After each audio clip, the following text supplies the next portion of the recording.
Que toutes nos connaissances commencent avec l'expérience, cela ne soulève aucun doute. Alors, une citation de Kant en intro d'un podcast, ce n'est pas ce qu'il y a de plus excitant, je vous l'accorde. Pourtant, cette citation est tout à fait pertinente par rapport à ce qu'on va se dire pendant l'heure qui suit. Bonjour, je m'appelle Simon Guillochon et vous êtes sur mon podcast, Le métier qui rentre. Une fois par mois, je vais à la rencontre de professionnels qui ont relevé l'immense défi de simplement se lancer dans leur projet. Ce podcast est une plongée en profondeur dans le monde du travail, où nous dévoilons les vérités souvent méconnues et les leçons précieuses de ces jeunes entrepreneurs. Vous découvrirez comment ils ont bâti leur carrière, les obstacles qu'ils ont franchis et les conseils qu'ils ont à partager avec vous, que vous soyez déjà dans le métier ou que vous aspiriez à l'être. Alors préparez-vous à être inspiré, informé et motivé par les parcours fascinants de mes invités. C'est le moment de plonger dans le métier qui rentre, c'est le moment de vous lancer.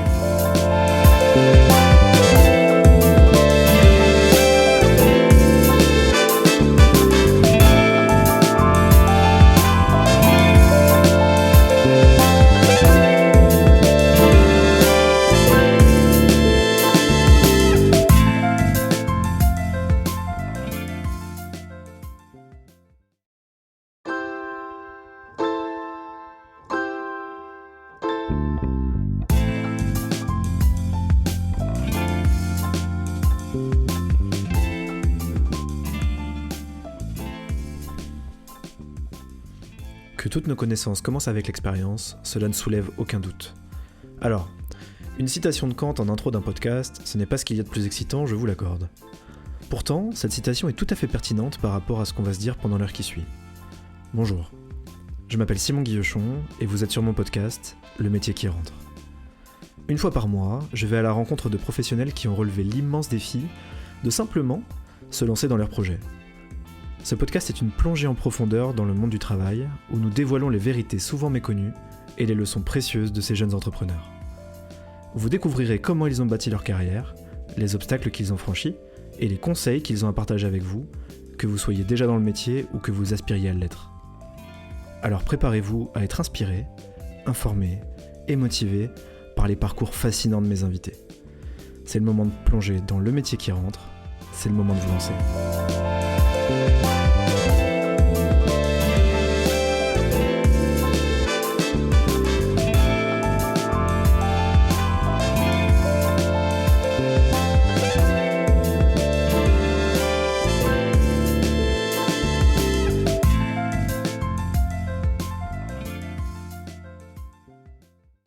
Charlotte et Victor, bonjour.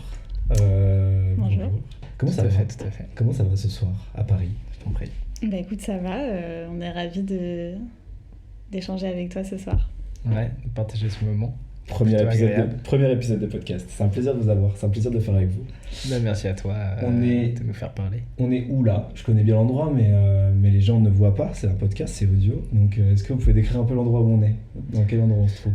On est dans notre appartement qui est plutôt notre agence. Je pense que notre appartement est devenu notre agence et qu'on vit plutôt dans notre agence que notre agence est dans notre appartement. On est à Paris, 14, au 5e étage. Je donnerai pas encore l'adresse, même si elle est partout sur internet. Et faudra que les gens aillent voir sur votre site. Ouais, c'est ça exactement, apparat.fr. Et ouais, on est dans normalement un salon qui est devenu vraiment notre lieu de tous les jours, parce qu'on y travaille, on y vit, on y partage. Puis voilà. On est entouré d'échantillons, de livres d'archi. Tout à fait. Ouais, c'est clair. C'est plein de littérature, c'est plein de bouts de matériaux dans tous les sens. Alors, clairement, le but du podcast, ça va être de présenter votre métier, votre parcours et où est-ce que vous en êtes aujourd'hui et où est-ce que vous voyez après. Moi, j'y connais très peu en architecture. Les seules bribes que j'ai, c'est parce que vous m'intéressez dans ce que vous me racontez au quotidien, parce qu'on se côtoie assez souvent. Mais la plupart des personnes qui vont l'écouter ne sauront peut-être pas ce que c'est que l'architecture. Donc, n'hésitez pas à être... ne soyez pas avares en détail, n'hésitez pas à lancer et continuer. Franchement, je pense que ça va les intéresser autant que moi, ça m'a intéressé au long des mois que j'ai pu avoir avec vous dans cet appart aussi. Mais c'est vraiment ce que tu dis, parce que nous, on a déjà eu plusieurs discussions, ou sinon entendu des discussions, on n'était pas du tout dedans, où les gens ne savent justement pas ce qu'est l'architecture, mais au sens très large du terme, et ils ne savent pas qu'ils vivent tout le temps dans une architecture. Quand on va dans un hôpital, quand on va dans une mairie, quand on marche dans la rue, bon, même si c'est plus à l'échelle du urbanisme, mais peu importe, partout où on va, partout, tout ce qu'on fait, c'est de l'architecture. Ouais, il y a une notion. Et finalement, c'est... Il y a des gens qui ont pensé à où est-ce qu'on est. Ouais, c'est ça, On exactement, comprend c'est ça, comment on habite, et etc. Ouais, je pense qu'il comment on vit. faut vulgariser vachement cette profession. Et je pense que ça a un impact aussi sur l'accès à la commande. Si tout le monde avait plus conscience de ce qu'était l'architecture, de ce que fait un architecte, ça... Et puis de la rendre accessible à tout le monde. Alors évidemment, il y a une question de coût, etc. Mais en tout cas, déjà, intellectuellement, se dire, ok, que fait un architecte, à quoi ça peut servir, et non, un architecte aujourd'hui n'est plus un bourgeois qui est l'élite de la société, mais vraiment quelqu'un qui peut m'aider à juste, par exemple, et c'est important en ce moment, isoler de façon intelligente ma maison et apporter plus de choses que d'un point de vue technique. Je pense qu'on reviendra sur la notion de c'est quoi un architecte, comment je peux le considérer, moi, jeune personne dans ce monde. Un peu après, j'aimerais bien commencer avec où est-ce que vous êtes aujourd'hui, mais avant d'être là où vous êtes aujourd'hui, j'aimerais bien qu'on aille vers d'où vous venez, qu'est-ce que vous avez fait pour en arriver là. Il y a des écoles d'archi, elles sont plus ou moins connues, il y en a beaucoup je pense qui ne sont pas connues d'ailleurs, d'autres qui sont peut-être un peu plus. C'est quoi le chemin, on va dire, sorti de lycée, j'imagine que c'est un bac scientifique peut-être, ou même si ça change pas mal ça. Peut-être... Bah pour le coup, on a deux parcours assez différents. Ouais, c'est vrai. Donc ça c'est intéressant, et ce qu'il faut savoir c'est que il y a un espèce de mythe comme quoi pour être architecte il faut être fort en maths. Déjà je pense qu'il faut un peu casser ce mythe parce que je ne suis pas forte en maths. Avoir des notions ça aide un peu, mais... ça aide énormément, mais bon, Ouais, c'est pas déterminant. Faut savoir faire la facture, mais c'est pas non plus... C'est ça. Ouais, ça va. Ça va. Ouais. Non, mais Ok. sinon on Vas-y, peut ton commencer par parcours. le mien. Ouais, vas-y. Vas-y, commence. Bon, moi c'est un peu particulier dans le sens où genre, j'ai toujours su que je voulais être dans le monde artistique. Ouais. Et j'ai fait énormément de dessins quand j'étais petite, c'est tout con, mais on faisait des caplas. Je pense que tu as dû remarquer qu'il y avait un côté assez créatif. Ouais. C'est vrai qu'on l'a pas dit, mais on est cousins-cousines depuis toujours du coup. Bah oui. par défaut. Et ouais, c'est vrai qu'il y a toujours eu un côté un peu artistique. Ouais. Ouais, et du coup j'ai été très bien accompagnée durant mes études parce qu'on m'a sollicité, enfin invité en tout cas à m'orienter vers une filière ST2A, donc art appliqué, où en fait j'ai pu découvrir plein de domaines, le design, la mode, l'architecture notamment. Et c'est là que je me suis épris de finalement cette pratique-là, de ce domaine. Et ensuite, du coup, vu que j'avais fait art appliqué, j'ai pu intégrer l'école de Paris-Val de Seine. Avant, ça s'appelait comment, Parcoursup? Je sais plus. C'est une école d'archi, du coup. Qui est une Val de Seine, c'est une école d'archi. école En fait, nationale supérieure d'architecture de... Les écoles d'archi, elles sont toutes publiques sauf une qui est l'ESA, l'école spéciale d'architecture. Et je crois que tu en as 22 ou 23 en France, Ok. dont 5, Ouais. je crois, à Paris. Et il n'y a que ça comme école d'architecture. Ok. On n'a pas d'autre. T'as pas... C'est le moyen d'arriver à l'architecture. Ouais, peux pour pas être faire autre architecte, chose que pour- tu es obligé de partir de Ok. faire l'ENSA ou faire l'ESA, qui est l'école spéciale d'architecture, qui est la seule privée. Mais Ok. sinon, C'est ça. Et c'est un diplôme d'État en fait qu'on obtient à la fin de ça. Ouais, je vais revenir sur le diplôme un peu après. Je veux le parcours de Victor avant. Vas-y. Même vous êtes deux, ça va être double dose d'informations, c'est cool. Moi, j'ai très vite voulu... Enfin, je savais que l'architecture me plaisait et je pense que j'ai assez vite visé jusqu'en 3e, on retourne au collège, où j'étais un peu un glandos, je rigolais Ok. beaucoup. Et je sais pas pourquoi, en 3e, j'ai eu le déclic. Et à partir de là, je me suis dit, ok, j'ai envie de faire archi. Et j'ai commencé à taffer, de me dire, ah, c'est quand même important. Et au final, la première fois post-terminale, je voulais rentrer en école d'archi et j'ai pas été pris. Donc moi, j'ai fait une prépa pendant 1 an pour me préparer justement en école d'archi pour entrer en école. Et post justement cette année préparatoire, j'ai été pris en école d'architecture à l'ENSA à Paris-Val de Seine. C'est là que vous vous êtes rencontrés tous les deux, c'est ça? Exactement, ouais. C'est là, dès la première année, on a eu la chance de se retrouver dans le même cours de projet. Voilà. C'est quoi les cours qu'on a en école d'archi? Waouh.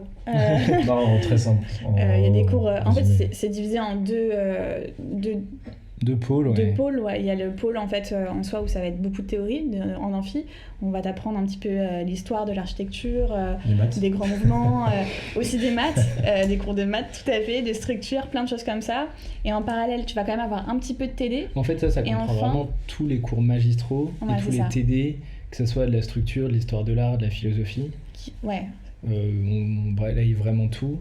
Mais ça, c'est surtout pendant la licence. Et il y a le projet qui fait 50% du reste. C'est ça. Et ça vient nourrir... En fait, tes cours que tu as à côté, théoriques et TD, viennent vraiment nourrir ton projet, qui te prend une grosse partie de ton temps. Et le projet, c'est là où on apprend vraiment à faire, entre guillemets, pour schématiser, notre métier d'architecte. Ce que vous faites aujourd'hui, finalement. Ce qu'on fait aujourd'hui. Mais en simplifié à niveau études, quoi. Et encore, voilà. Exactement. Mais c'est là où tu apprends à dessiner, à réfléchir, à organiser les espaces à différentes échelles. Au début, évidemment, tu commences à une petite échelle, l'échelle d'une pièce, et puis tu arrives en 3e, 4e, 5e année où tu commences à penser à une ZAC, à un plan urbain, puis après un bâtiment ou plusieurs. Et voilà. C'est là où il y a le plus de créativité. Oui, c'est là où tu fais tes maquettes, c'est là où tu fais t'enrichis toute ta pratique. Versailles dès le début, quoi. C'est compliqué. Mais c'est cool. Et du coup, il y a un diplôme à la fin, diplômé d'État, donc. Exactement. Vous êtes tous les deux diplômés, bravo. Ça fait un moment que je vous dis bravo. Mais vous ne faites pas que ça, vous redonnez des cours, il me semble. Vous avez pu donner des cours ou peut-être accompagner des étudiants depuis Ouais. En fait, on était en cours avec Stéphanie Boufflet et Pierre Vincent. Moi, j'ai fait mon master avec eux et notamment j'ai passé mon diplôme. Victor aussi par la suite. Tout à fait. Et en fait, on est resté en très bon lien avec eux. Et on a été invités du coup à des jurys à participer aux cours parce qu'on avait certaines connaissances sur... on travaillait sur la Chine. Et du coup, le but, c'était de transmettre finalement toutes les connaissances qu'on avait accumulées. Surtout pendant une période où les élèves, c'était même pendant Covid et post-Covid, où la Chine était fermée. Ouais. Et donc finalement, il y avait un côté très intéressant et très enrichissant où, surtout par Stéphanie, elle nous a dit vous avez une mini connaissance, une microscopique connaissance même de la Chine, mais vous avez expérimenté le projet architectural en Chine, et il faut venir nourrir justement d'autres micro-expériences de Master 2 pour les élèves qui, eux, ne peuvent pas aller en Chine. C'était un enjeu de transmission qui était important, je trouve. Que toutes les recherches qui sont faites par des étudiants, elles meurent pas, elles disparaissent pas à la fin d'un diplôme, quoi. C'est ça, qui est presque quelque chose, un fil rouge, un continu. Ouais. Et du coup, c'est comme ça qu'on a mis un pied à l'enseignement un petit peu, donc à travers ces jurys, ces interventions. Et Victor, aujourd'hui, je te laisse parler, mais là, t'interviens. En tout cas, à l'heure actuelle, je sais plus quelle date on est, mais... Le 3 février. Le 3 février 2024, j'interviens depuis 2024 à l'école Comte, qui est une école mode et scénographie, et j'interviens dans le pôle scénographie en tant qu'enseignant, intervenant, en tout cas au niveau des Master 2 scénographie, en projet, en sourcing matériaux. Nous, on trouve que l'enseignement fait partie aussi du projet, dans le sens où c'est génial d'avoir des personnes en face qui sont les élèves, ou d'autres intervenants extérieurs ou d'autres enseignants qui forcément t'apprennent des choses, ont d'autres regards, et c'est génial, ça nourrit et ça fait une autre forme de projet. Il n'y a pas que le projet architectural qui est le bâtiment, on va dire pour simplifier, il y a aussi l'enseignement, faire des articles dans des revues d'archi, et l'enseignement en fait partie. Trop cool. Là, on a fait un petit point sur votre parcours. Vous êtes diplômé, vous avez accompagné des étudiants. La voie a priori évidente, celle que je l'ai compris en sortant de ces études-là et avec son diplôme, c'est de rentrer dans un cabinet d'architecture un peu connu sur Paris ou ailleurs, de faire un peu ses gammes pour peut-être avoir l'espoir a posteriori d'ouvrir sa propre agence d'architecture. Bon, si les gens écoutent, si les gens ils écoutent un peu les podcasts depuis le début, ils se rendent compte qu'en fait vous n'avez pas suivi cette norme et que vous êtes complètement foutu de cette norme-là et vous avez ouvert votre propre agence assez rapidement.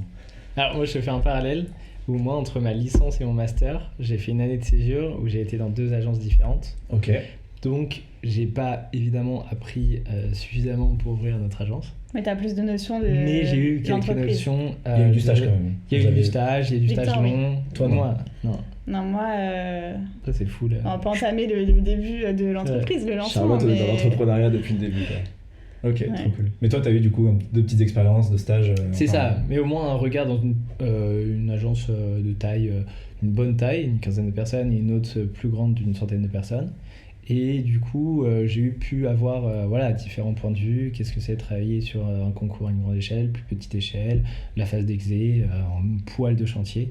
Rien de trop concret pour ouvrir son agence, mais au moins des notions qui permettent d'avoir quelques repères par la suite. Très très minces, mais quelques repères. Ouais, parce qu'on reviendra sur le fonctionnement derrière, mais effectivement, ça fonctionne surtout par concours de proposition de quelque chose. Sur Quitte à les être marchés après. On publics, reviendra dessus après. ça dépend, On va ouais. revenir dessus après. C'est un peu complexe, même moi, j'ai pas tout compris. Alors qu'on parle depuis très longtemps, donc c'est dire si je vous écoute pas beaucoup. Mais par Euh, contre, oui, on est direct après le diplôme. Ouais, bah, je sais pas si C'est une ouverture question en d'agence. Si, c'était la question, particulier, mais- c'était là que je voulais en venir. Ouais. Bon, c'est la triche de fait d'avoir déjà échangé là-dessus pendant des années. Mais effectivement, c'est là que je voulais en venir. Vous avez directement après votre diplôme, vous avez ouvert Appara. C'est ça. Et... Au début, on était 2 auto-entrepreneurs. Donc Charlotte a commencé, Bah, après je l'ai rejoint un an après. Je pense que si on reprend du début, c'est peut-être ça qui va être intéressant pour les personnes qui écouteront. C'est que en fait, j'étais en stage, toi t'étais en études, tu passais ton master 2. Je en fait- passais mon diplôme. Ouais. On a eu une première occasion, un premier contact, et on s'est dit let's go, on va se lancer.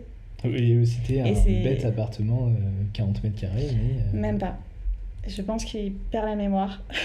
c'était avant ça. C'était les tapis. C'était Oh, une wow. entreprise Oh qui waouh. lavait des tapis. Et c'est un projet qu'on n'a jamais fait. Ouais, en fait, c'était une accroche Oh qu'on a là eue sur les là réseaux là là, sociaux. C'est vrai. Ok. Attends, en vas-y, fait, vas-y, pose. Raconte, j'ai jamais cette histoire. En gros, en traînant sur Insta, je pense comme pas mal de monde le soir, on se perd, et je me suis mis à suivre une entreprise qui lave des tapis. Ce qui Ok. est super. Ouais, C'est ça veut dire que t'as pratique. vraiment perdu ton temps sur Fais la du Exactement. name dropping, on veut le nom. Ouais, Je m'en j'avoue. souviens plus. T'as même plus le C'est la nom. carpétrie. Ah, la carpétrie. La ok, carpétrie. c'est ça. Exactement. On les les avait remercie, jamais hein, pris. Merci à eux quand même pour ce lancement. pour le lancement. Ouais. Au final. Malgré Parce eux, que, en fait, c'est- Ouais, malgré eux, merci. Malgré eux quand même. tout à fait. Faut être fair play quand même. Non, Mais du coup, la carpétrie, totalement. Je te laisse aller et je pense qu'il faut même raconter, je pense que c'est important, les cartes de visite. Parce que Bah, je trouve, justement, je te, que c'est la je te laisserai, première expérience de... ouais, c'est réel là. je te laisserai en parler parce que moi, j'ai aucun souvenir. Ah ouais. Mais non, comment ça s'est passé? Oui, en se perdant sur Insta, il parlait juste qu'il cherchait en fait un archi. Sachant que d'ailleurs, nous, on peut pas dire qu'on est architecte, on est architecte diplômé d'État. Pour Même le, si, au 3 février en tout cas. même si j'y C'est quoi la travaille. différence? C'est par rapport au diplôme, tu sais, c'est la 6e année que tu fais, qui La permet d'être HMONP. maîtrise d'œuvre en nom propre. Ok. Ça s'appelle la HMONP. On en Et, parle comme ça, après on met de côté le côté études et on peut enchaîner sur Voilà. le côté pro, tu vois. Fini le Non, côté mais études avec la notion c'est- d'architecte. C'est juste que voilà, en fait, tu es diplômé d'État au bout de tes 5 ans, et au bout de ta 6e année, tu peux faire une 6e année pour être HMONP, donc c'est soit en mise en situation professionnelle, donc dans une agence. HMONP, c'est C'est à Habilitation. la maîtrise d'œuvre en son nom propre. Ok. Et donc soit tu es en agence, moi j'ai pu négocier une validation des acquis au sein de notre propre boîte. Et une fois que tu as ça, en fait, ça te permet de faire des projets de plus de 150 mètres carrés en construction. Ce qu'on a hâte de faire. Et, Sans pour autant... quitter en le ayant, particulier. Bon, quitter ça, on pas- pourra en revenir plus tard, mais voilà, ça c'était la petite parenthèse sur les études. Et du coup, on en était... Pour revenir à la carpétrie. La carpétrie, un soir, on se perd, ils demandent s'ils connaissent un archi, nous on fait coucou parce qu'en fait... Mais en fait, ça va partir très très loin. Ouais. Faut savoir que pendant nos études, mais ça je sais pas si t'es au courant, Mais moi, s'il y a des choses dont je suis pas au courant et que j'apprends en même temps que les gens dans ce podcast, je suis Ouais. fan. c'est en Je suis fan. 3e année, il y avait pas beaucoup de monde sur Insta qui mettait de l'archi, en tout cas pas beaucoup d'étudiants, il y avait pas de compte qui partageait des travaux d'étudiants. Enfin, il devait y en avoir, mais on n'avait pas une référence C'était directe. pas, franchement, Tu penses c'était pas encore présent parce Ok, qu'en ok. fait on avait vachement... Oh, waouh, ah oui, ça On a me créé parle un là. compte En 3e année d'archi. en 3e année d'archi Ok. et on publiait nos travaux. On n'assumait pas, on voulait pas que les autres voient qu'on ait ce compte, Mais Mais en même Mais temps, on était fiers. on était contents du travail Ouais. qu'on postait, parce que si on a envie de le partager, c'était surtout pour cette notion de partage, de montrer, parce que nous, justement, il y avait quand même 2-3 comptes, genre qu'on suivait, genre le BFL ou d'autres écoles comme ça, et donc on a fait ça, un peu en cachette, si je puis dire, parce qu'on n'avait pas envie d'être remarqué. Sur un coup de tête, en tout cas. Ouais, et ça a pris un peu d'ampleur dans le sens où au fur et à mesure, il y a des gens de l'école qui commençaient à nous suivre, etc. Et c'est via ce compte-là que j'ai contacté la Carpêtrie. Donc ils ont pu voir qu'en fait on avait du contenu, c'est tout con, mais qui C'est en fait ça. c'était nos projets d'études. Et puis pour quelqu'un de, je pense, non archi, voir du contenu même d'école, ça saute pas aux yeux, parce que c'était des plans, c'était Du fait des que ce soit de maquettes. l'école, quoi. Oui, C'est ça, exactement. exactement. Il y avait, ok, il y a du contenu, Oui, moi je me balade sur Archi. Insta, je me dis pas. c'est ça. Je me dis pas c'est des étudiants, tu vois. C'est ça, exactement. Exactement. Donc c'est pour ça qu'on a joué sur une ambiguïté qui... Et du coup, Qui est tout à fait du bonheur. en ayant répondu avec ce compte qui était fondé depuis déjà maintenant 2 ans, Ouais. il a fait ok, bah, je suis grave chaud, venez on se rencontre. Moi j'étais en stage de master, j'étais pas encore diplômée, Victor non C'est pour plus. ça que j'ai fait les cartes de visite. Et là, Je me demandais. statut d'auto-entrepreneur en Une soirée. une soirée, contact de l'assureur parce qu'on avait quand même des notions de responsabilité, Oui, tu m'étonnes. plein de choses comme ça, et ça a débuté comme ça. Et après, Victor a fait son statut d'auto-entrepreneur, il m'a rejoint en fait Mais un an après ça. quand il a été diplômé. C'est vraiment comme ça que ça a débuté apparemment. C'est ça. Et en fait, notre compte aujourd'hui qu'on a Insta, notre compte pro, c'est juste la continuité. De ce compte-là De qui ce était compte-là. créé à l'époque. Donc il a changé de nom au fur et à mesure des années, on a supprimé un peu le contenu, c'est vrai, Un peu beaucoup. beaucoup. C'est normal, un compte Instagram ça se trie aussi. C'est c'est une ça. vitrine, donc c'est normal de la mettre à jour. Mais en fait, je sais pas si les gens se sont rendus compte. De la supercherie. De la supercherie, ouais. Ouais. Bah en tout cas aujourd'hui ils le sont. Ouais. Mais ouais, c'est trop chouette comme histoire. Et du coup, après la carpêtrie, pardon, Carpêtrie, ouais. vous avez pas eu le projet? Non. Pas du tout. Mais même, et c'est ça où je sais pas Les si c'est cartes de visite. intéressant, mais les cartes de visite, Ça va être les cartes de je trouve que visite. c'est le premier contact entre guillemets réel, parce qu'évidemment en sortant d'école, et on n'a pas eu le réflexe, mais voilà, peut-être que c'est nous qui avons fait une faute, on n'avait pas de carte de visite. Et Ok. on s'est dit, poste à ce rendez-vous, pour nous en tout cas dans le monde professionnel, t'arrives à un rendez-vous, tu te donnes ta carte de visite, ils te la redonnent, machin, etc. Et tout. Mm. Et sauf que on devait tout faire en une soirée parce que c'était, je sais pas, 2 jours après le rendez-vous. Donc on a fait des tests d'impression, mais les cartes de visite rendraient comme de la merde. Le papier était pas du tout assez épais, donc t'as l'impression que tu donnais une feuille A4 mais juste coupée en petits, et c'était dégueulasse à souhait. Et en même temps on se disait, sur un malentendu ça passe. Et alors c'est passé. Et bah c'est pas passé. Non, c'est pas passé. C'est pas la carte. Au niveau- Alors la carte de visite est passée, mais c'est pas Bon, passé. ça nous a pas aidé, je pense. Non. Mais je trouve que c'était le premier truc où on se disait ah putain mais il faut tout construire en fait. Ah bah, on n'avait pas de site, on n'avait pas Ouais c'est d'identité.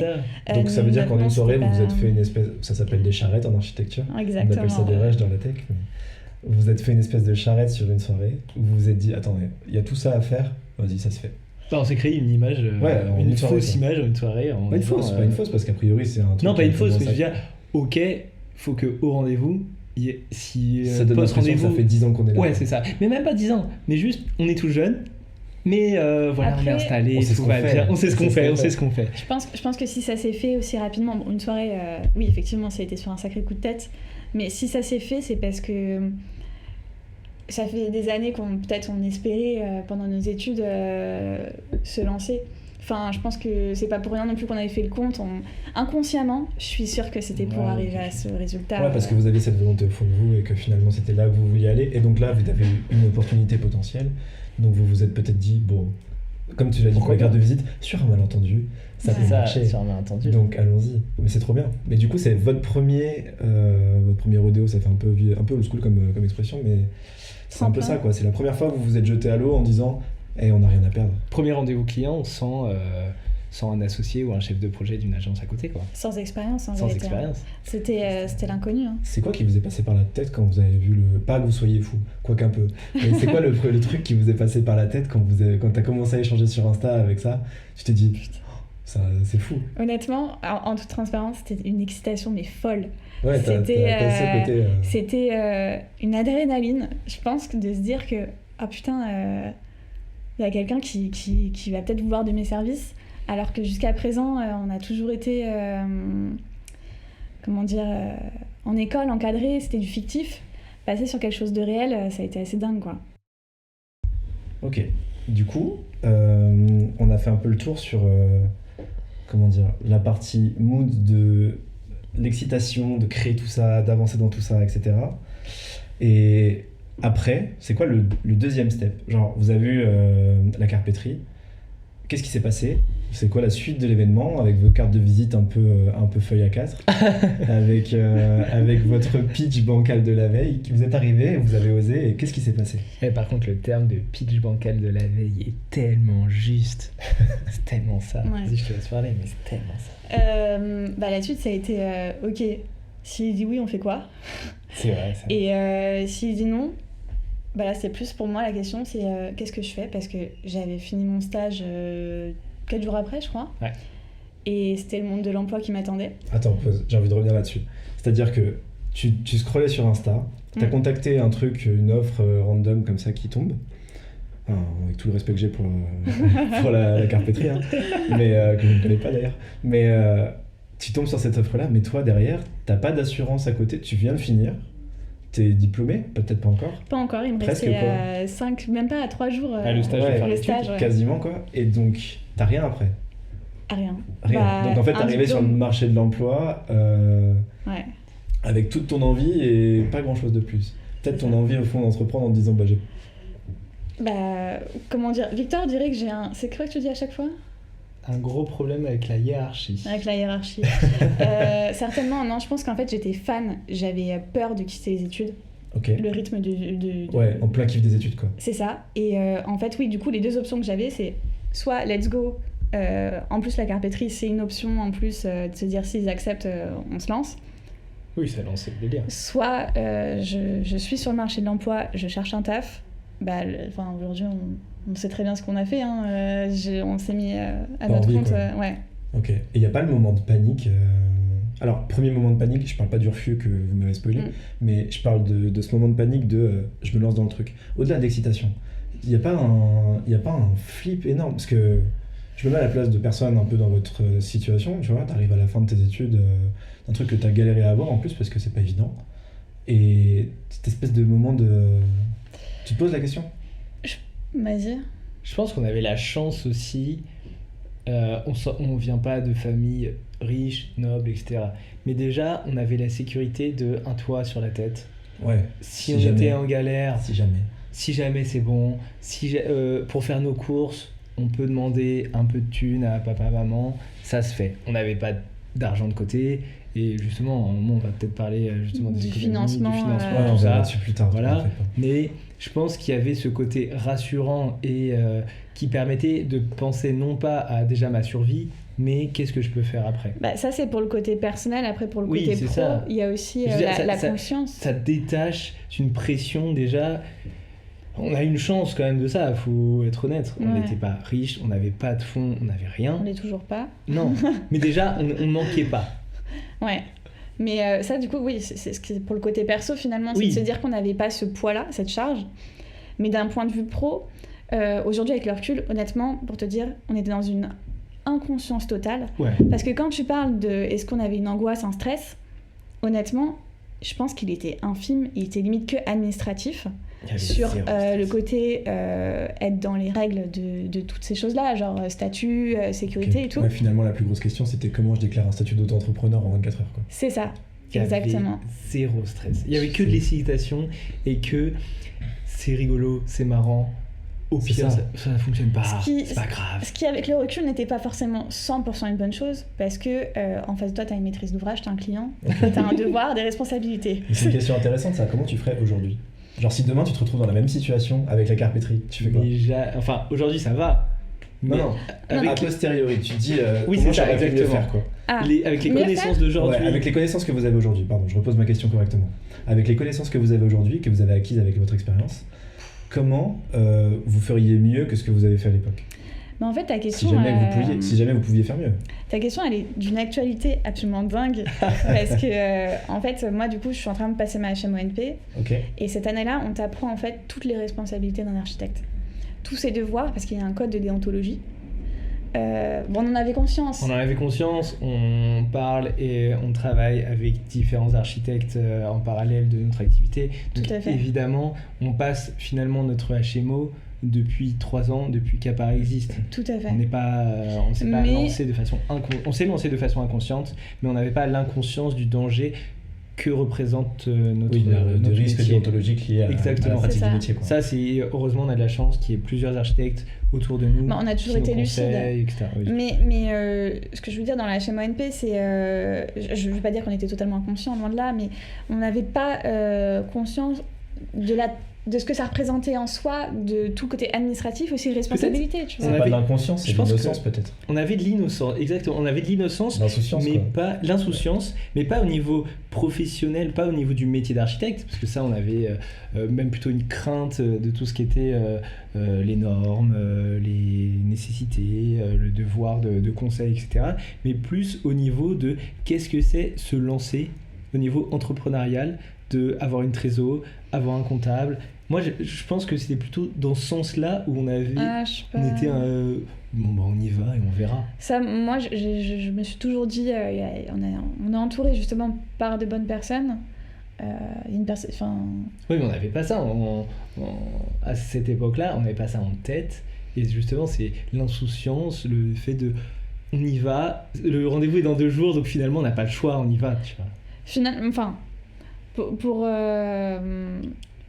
enfin, le projet en soi, c'était pas non plus construire un immeuble. C'était de l'aménagement, au fond, c'était 3 coups de peinture. Toute la partie qui était technique, on avait botté en touche. De toute façon, c'était un BET. On avait été assez clair sur toute la partie technique. Mais aujourd'hui, oui. Si on revient à la question initiale qui était comment vous auriez fait, on aurait été beaucoup plus procédurier. On aurait mis des honoraires peut-être limite un peu plus haut. Et je pense que le fait d'avoir, peut-être que le fait d'avoir mis des honoraires plus hauts aurait fait qu'on serait passé parce que on aurait eu une valeur de notre travail, Considération. une quoi. considération qu'on pensait pas à l'époque, on avait 0 référence, on n'avait rien, donc on se disait juste on met pas trop bas non plus, mais au final c'était beaucoup trop bas pour avoir le projet mais voilà. Et puis à l'aéroport, de toute façon on l'a pas eu. Et donc, échec là-dessus. Comment vous vivez l'échec? Super bien. En fait, je pense que c'est le fait de ne pas l'avoir eu. On se dit putain, trop bien. On va pouvoir prendre le temps de bien faire les choses du coup. Ouais, je pense. Ok, de faire les choses proprement. On a fait un rush pendant 24 heures d'un truc Ouais. impossible à tenir. Ouais. Maintenant, on arrive à quelque chose qu'on va pouvoir soigner. En fait, vous avez fait votre proof of concept de... On peut devenir des architectes. Enfin, Ouais. pas architecte de plus de 150 mètres carrés, si j'ai bien compris, mais archi, quoi. Tout compris. Et à partir de là, comment on façonne l'espèce de truc un peu brut qu'on a façonné en quelques heures sur plusieurs années, quoi. Après, ça s'est fait sur plusieurs mois en fait. Honnêtement, c'est même 3 ans.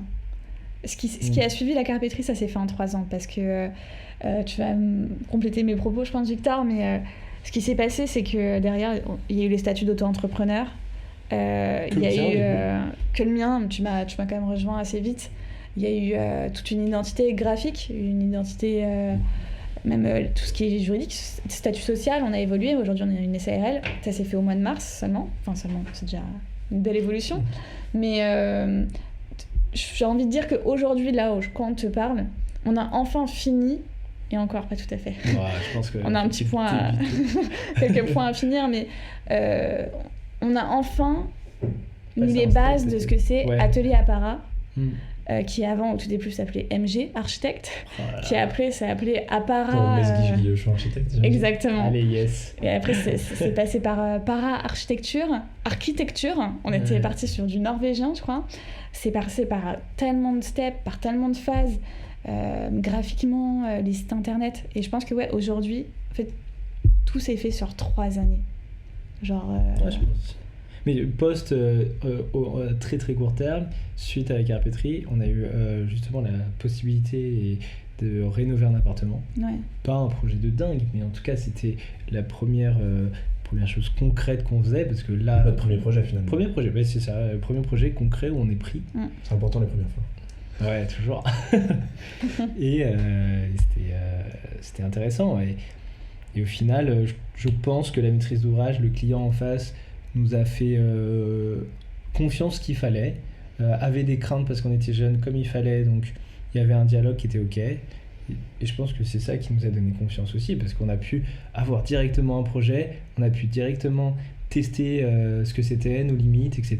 Et Apprécier après, ce que c'était surtout, je pense. Apprécier. En fait, c'était le premier vrai test de ce qu'allait être le reste, je pense, de notre pratique. L'entrepreneuriat, l'entreprise. C'est ça. On a dû gérer les premières relations clients, les premiers échanges, les premières factures, les premiers échanges avec les entreprises. Et ça a été, ça a été la découverte. Et c'est là où on s'est dit, ok, si c'est ça qu'on va avoir, ça va être super bien. Mais en fait, pas tous les jours. Mais en fait, c'était beaucoup trop facile et on s'est rendu compte derrière que c'était pas aussi facile. Je pense qu'on a eu la chance d'un début hyper smooth. Ok. Où on avait des clients en face, pas toujours facile, mais qui nous disaient ok, une entreprise qui était in fine, mais si on se rendait pas compte, une horreur, mais à un moment on se lançait ok. Et oui, c'est ça, on accepte les erreurs, on accepte vos erreurs et on avance. On reviendra un peu plus tard sur les plus grosses difficultés que vous avez pu rencontrer, parce que c'est pas le but du podcast, mais c'est un gros axe dans le podcast. Quand je dis le métier qui rentre, c'est justement qu'il y a quelques difficultés qu'il faut rencontrer. J'aimerais bien revenir sur une chose avant, histoire de bien la préciser. C'est quoi un architecte ? Oh, waouh. Genre le métier d'architecte aujourd'hui, parce que on est repassé sur votre première expérience avec tout le fouillis qu'implique une première expérience. Et après, on va revenir sur vos expériences qui ont suivi et les déboires que vous avez pu rencontrer, les problèmes, et ce qui fait qu'aujourd'hui, vous en arrivez à ça. Ça, c'est la suite. Là, tout de suite, je veux savoir que aujourd'hui, votre définition, c'est quoi d'être un architecte avec tout ce que vous avez vécu ? Avant de partir sur la suite, comme ça, on définit bien les termes. Alors, je vais faire plaisir alors des architectes. Je pense que nous, on n'est pas les meilleurs placés pour dire ce que c'est qu'un architecte parce qu'on ne l'est pas encore. Okay. Oh, wow. Vraiment déontologiquement. C'est une vérité aussi. Okay. Y a une super autrice, j'ai pas son nom, j'ai le livre là-bas sous les yeux, qui a écrit un livre qui s'appelle Architecte, qui est énorme. Ouais, vas-y, elle a fait une réédition. C'est très grave. Le livre ne suffit pas. Grave. Je vais pas citer Isabelle Exactement. Chénaud. Isabelle Chénaud, exactement. Donc tu pourras couper, par exemple. C'est le livre de Isabelle Chénaud sur profession architecte. Ok. Et éditions Erol. Elle a ressorti là une nouvelle édition, mais pour te dire, définir le terme architecte, je suis même pas sûre que le livre il finit bien de le Ils finissent de le définir. T'as compris, exactement. Ce livre-là, c'est qu'est-ce que la profession d'architecte doit pouvoir faire, consiste, mais je pense que le terme d'architecte est super dur à définir. C'est très difficile de définir son métier pleinement. Je pense qu'aujourd'hui, nous, de notre expérience, notre vision en tant qu'architecte diplômé d'État, c'est être, par l'échelle qu'on traite, donc c'est-à-dire le particulier, pour les gens qui ne savent pas, on fait du privé et notamment du particulier, c'est être à l'écoute des besoins d'une maîtrise d'ouvrage qui vient nous voir, qui nous fait part de son besoin, et y répondre avec notre regard de personne sachante, en apportant notre créativité, puisque c'est un métier créatif. Oui. Donc, et nos connaissances techniques. Exactement, art et technique. Et c'est comme ça que je le définirais, mais d'un point de vue plus personnel, je le définirais par juste le mot passion. C'est cliché. Allez, yes. On est dans le cliché, moi aussi. C'est un cliché, mais c'est vrai. Mais c'est un métier passion. Les horaires que tu fais en tant qu'architecte, c'est un peu compliqué de ne pas avoir la passion derrière, j'imagine. Vu l'investissement qu'on a. Oui. Après, on fait tous des métiers par passion, sinon on ne le ferait pas trop longtemps. Et d'ailleurs, si on fait un métier sans passion, on change assez vite. Mais je vais me rendre un peu plus niais que la majorité des gens qui vont écouter, je pense. Et volontairement, pour moi, je suis demain, j'ai envie de refaire des choses chez moi, intérieur, extérieur, peu importe. Je vais voir des architectes, je peux m'attendre à quoi ? On en a déjà un tout petit peu parlé au début. C'est-à-dire dans quel je me dis, j'ai plein de choses à refaire. J'avais un exemple avant le podcast, là, on discutait avec Charlotte et je lui montrais ma chambre avec un lit qui est immense et que je ne sais pas placer pour avoir un dressing à côté, quoi. Et finalement, en quelques minutes, avec un petit logiciel de modélisation 3D, elle a réussi à me faire un aménagement de l'espace suffisamment cohérent pour que je sois fan du truc, alors que ma pièce, chez moi, mon quotidien, je l'ai retourné dans tous les sens, ma pièce. Ou mettre le lit de tel mur. Non, là, elle a réussi à mettre le lit d'une telle façon à ce que je puisse faire cette organisation. Moi, demain, je suis un peu... j'ai acheté une maison, je ne sais où, et j'ai envie de refaire plein de choses dedans. Je viens vous voir. J'ai pas un besoin précis, j'ai envie de faire des choses dedans. Qu'est-ce qui me fait venir vers un architecte ? Un besoin. Mais je pense que l'architecte, et justement, mais que ça soit à l'échelle de ta chambre ou à l'échelle d'une ville, après c'est différents métiers, hein. Tu as l'architecte d'intérieur, l'architecte, l'urbaniste. Architecte d'extérieur. Ah là là, mon dieu. J'ai envie de crever.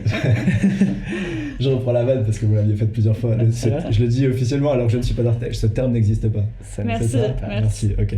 On est là-dessus. Vas-y, continue. Pour moi, justement, pour reprendre un peu en arrière ce qu'est l'architecte, mais ça va répondre, je pense, à ta question, finalement, c'est le travail et la conception de l'espace.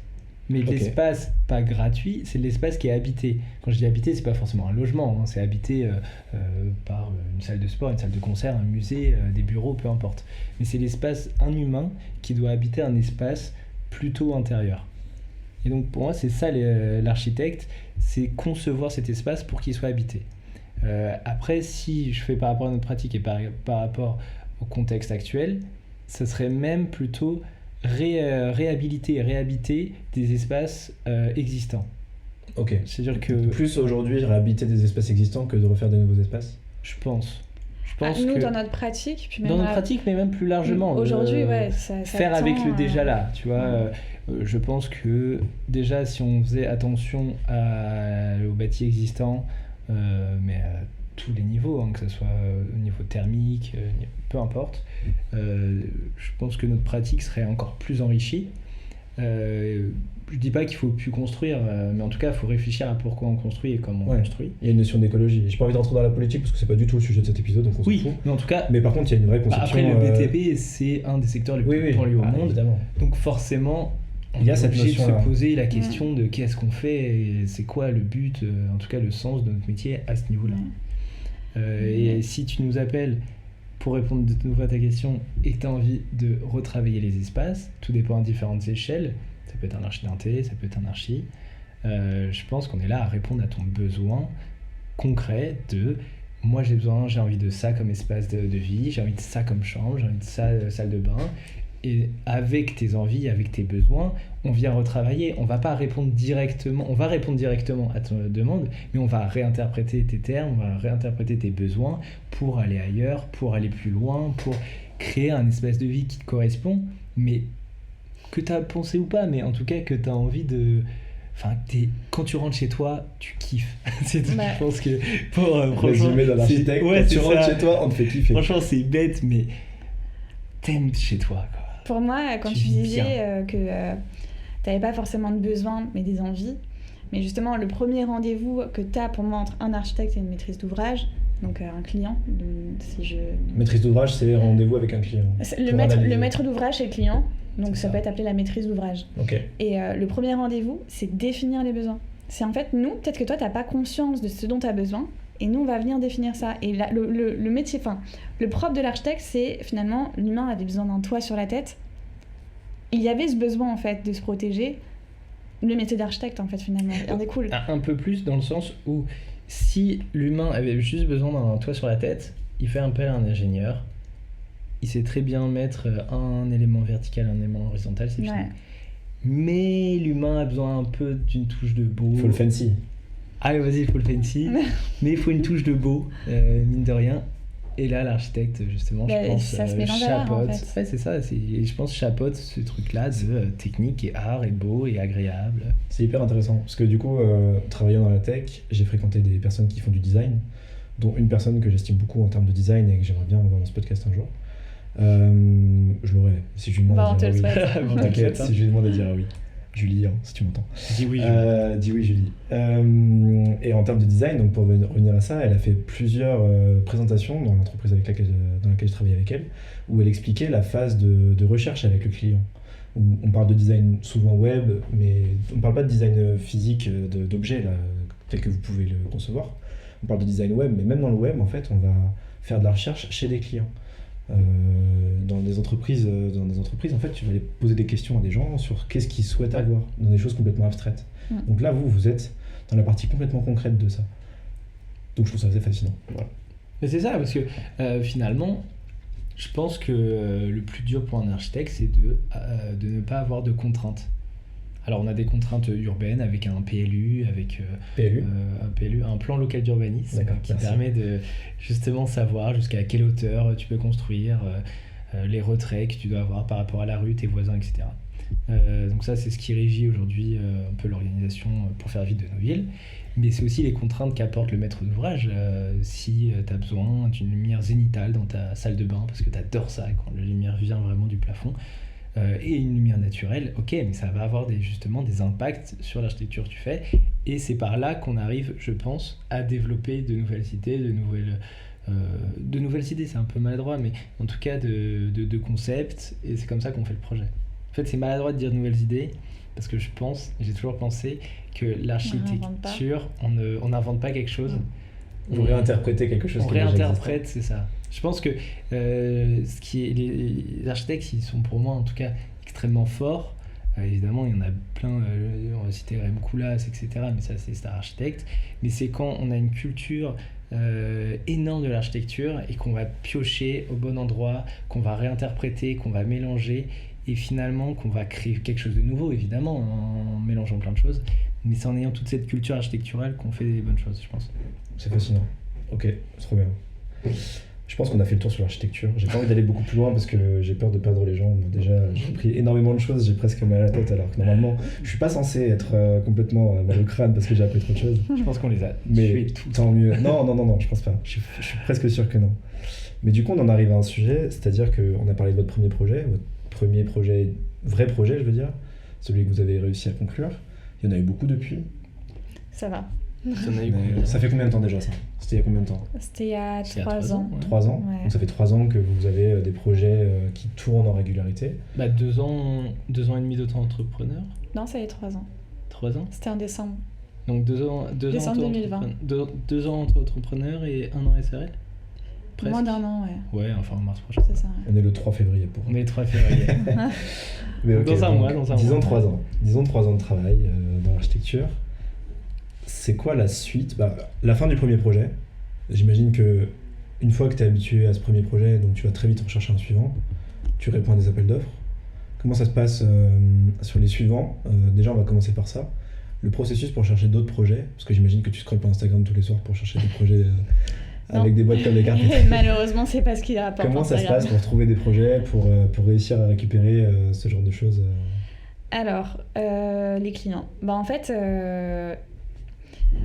comment dire, la source principale, c'est intéressant parce qu'il y a à peine 1 mois, en fait, dans le cadre toujours de ces études de HMO, on a pu retracer d'où proviennent les clients par pourcentage. C'est un podcast d'actualité finalement. Ouais, c'est incroyable. Et une grosse partie de nos clients proviennent de notre réseau de quand on était à Val-de-Seine. Donc d'archi finalement. Les personnes que vous avez fréquentées dans l'école nous ont apporté des projets parce qu'en fait, eux sont en agence. Étudiants ou professeurs ? Ah non, étudiants. Étudiants, parce qu'en fait, eux, ils ont été en agence et ils ne se sont pas mis à leur compte. Et du coup, quand des proches ou quand des contacts leur demandaient de faire des projets, ils ne pouvaient pas y répondre, donc ils nous les envoyaient. De là a découlé d'autres projets, donc un réseau commence un peu à se constituer. Et ensuite, c'est par les entreprises. Donc finalement, en fait, honnêtement, on fonctionne par réseau. On n'en avait pas au début initialement. En tout cas, à notre échelle et dans le particulier, le réseau, enfin après le réseau, même à toutes les échelles. Toutes les échelles, ouais. Mais en tout cas, au particulier, c'est plus que très très important. Et... Donc ça a été par réseau. Après, il y a d'autres biais en fait. Enfin, c'est important d'avoir un site internet. C'est des choses toutes bêtes. Charlotte, 40 ans. Non mais on minimise. .apparat.fr. Je le mettrai en description tout à l'heure. C'est ça. Non mais il y a des pages Google. Enfin, aujourd'hui, si on analyse, en vérité, il n'y a pas de clients qui sont venus toquer à la porte en disant « Apparat, on adore votre identité, on adore votre architecture, on veut pour votre architecture. » Non, franchement, je nous le souhaite, mais je pense qu'on n'y est pas encore. Hein. Mais ouais, c'est du réseau et pas mal par des réseaux archi en fait. Je viendrai à la notion d'identité un peu après, à moins que vous y ayez tout seul avec les questions qui suivent, mais je pense qu'on en reparlera de votre identité parce qu'a priori ça c'est quelque chose d'assez important. Et après, c'est des... Pardon. Vas-y, non, je t'en prie. Non, parce que je pense que c'est des coups de chance aussi.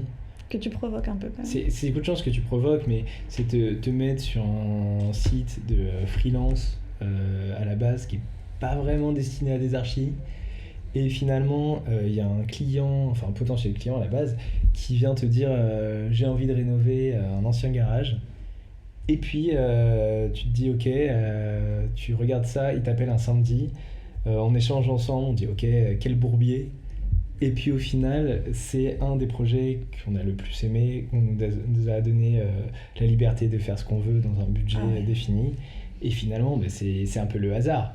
Ok, on était sur ce site, mais c'est le hasard que ce client ait cliqué sur notre profil et qu'on ait fait le rendez-vous et que ça soit passé après. Donc je pense qu'il y a une part de chance, mine de rien, qui est... Honnêtement, faut croire en sa bonne étoile. Ouais, et puis il faut se donner les moyens. Enfin, c'est tout bête, hein. Ouais, j'ai encore 40 ans quand je dis ça, mais faut miser partout, quoi. C'est Paul Éluard qui disait « il n'y a pas de hasard, il n'y a que des rendez-vous ». Voilà. Ouais. C'est à peu près ça ? Ouais, exactement. On est dedans ? C'est des rendez-vous avec de la chance, quoi. C'est des rendez-vous posés avec des gens que tu as réussi à poser en harcelant, en brassant large. Ouais, et puis... Enfin, ça, c'était... Ouais. C'est une bonne dose de chance. Pour l'instant, j'ai première notion, première grosse leçon de votre première partie, c'est oser se lancer. Allez, on kiffe, on y va et c'est parti. La deuxième, l'a priori, c'est avoir un réseau et être unique, ou du moins ne pas être dans la norme complètement, pour pouvoir profiter de ce réseau qui, lui, est dans la norme. C'est un peu ça la deuxième leçon que j'en tire de ce que vous venez de dire. Peut-être, ouais. Je sais pas si on n'est pas hors norme non plus. Hein. Non, je suis pas en train de dire que vous êtes unique au monde par rapport à ce que vous avez fait. Ce serait pas mal. Ça serait très chouette pour vous. Je sais pas si je réussirai à vous avoir dans un petit podcast.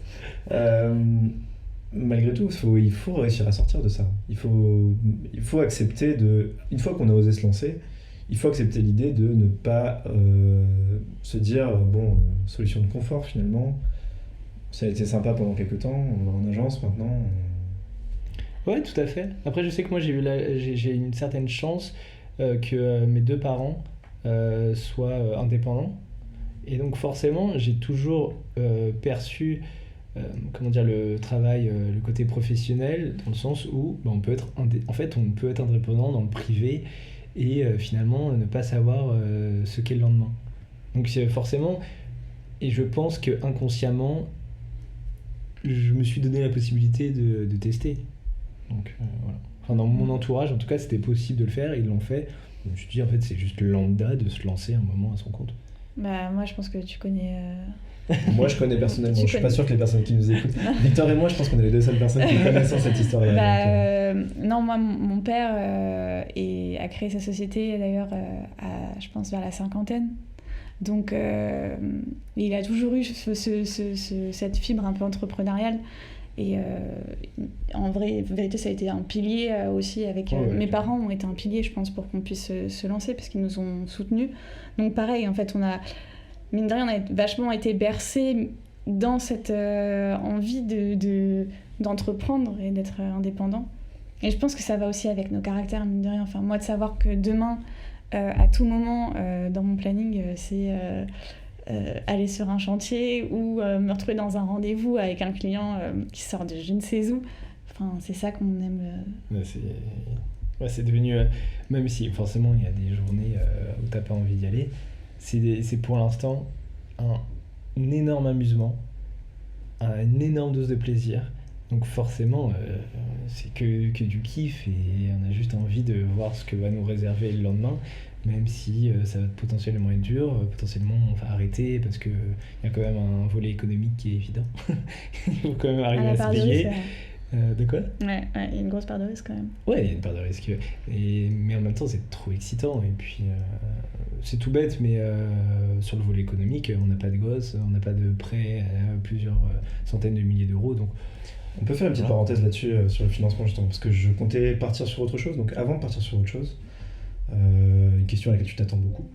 Je vais faire une petite parenthèse financement. Comment vous avez réussi à vous lancer dans les études et à vous organiser financièrement, là depuis 3 ans, à gérer financièrement, le fait d'avoir cette agence dans Paris, C'est une bonne question.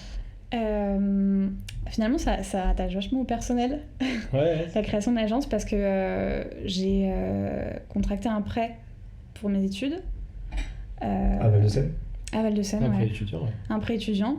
En vérité, c'était surtout pour avoir une forme d'indépendance, pour pouvoir me loger à Paris et pas en Île-de-France.